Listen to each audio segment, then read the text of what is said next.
Time now for a little instant wisdom, and for it, we're going to go back to Nobel Prize winner, best-known economist of his generation, Milton Friedman.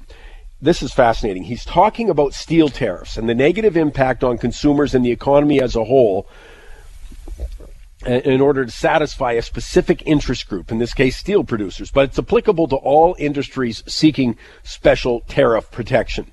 Now, what's amazing about this is taken from a Q&A session he did at Utah State University in 1978, 40 years ago. I mean, it could have been done last week. This is how much things have changed when it comes to bad economic policy, in this case, that President Trump is initiating right now. That groups like Organized Labor in Canada, the Council of Canadians, the NDP's Leap Manifesto wing salute. It was bad policy 40 years ago, as Friedman explains, bad policy today, and always hurts consumers and the economy overall to satisfy a small group. As I say, taken from Utah State University in 1978, starts with a question to Mr. Friedman. But this is, it's amazing. 40 years and nothing's changed. And by the way, Canada still does this with supply management. $3.75 billion transferred from you, Canadian consumers, to only 13,500 farmers. 40 years, nothing's changed. Listen to this.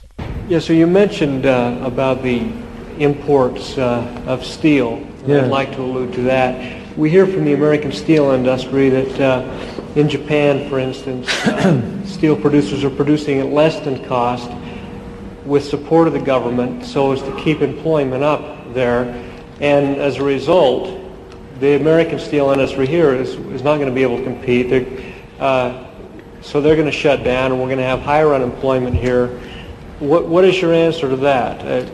Well, that's a very good question, and it's a very easy answer. Because I may say, the answer I'm giving is not my answer. It was the answer that was given by Adam Smith, the man whose face appears on my tie, I may say. It was given by Adam Smith in 1776 in The Wealth of Nations. From that time to this, hardly any professional economist has believed in tariffs or protection or anything but free trade. But the answer is very straightforward. Let us suppose for a moment that the Japanese flood us with steel. That will reduce employment in the American steel industry, no doubt. However, it will increase employment elsewhere in America. We will pay for that steel with dollars. What will the Japanese do with the dollars they get for the steel? They aren't going to burn them. They aren't going to tear them up. If they would, that would be best of all. Because there's nothing we can produce more cheaply than green pieces of paper. And if they were willing to send us steel and just take back green pieces of paper, I can't imagine a better deal. But they're not going to do that. They're not stupid. They're smart people. They're going to use those dollars to buy goods and services. They're going to spend them. In the process of spending them, they may spend them directly in the United States, and that directly provides employment in the United States. They may spend them in Brazil or in Germany or in China or anywhere else. But whoever gets them in turn is going to spend them.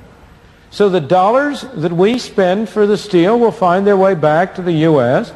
as demand for U.S. goods and services. You will have less employment in the steel industry. You will have more employment in the industries producing the goods we export. Overall, total employment will not be affected.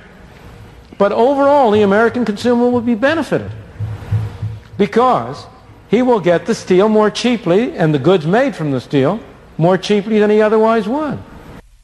I just find it incredible that could have been done last week, and nothing has changed. The fundamentals don't change, and it's bad policy.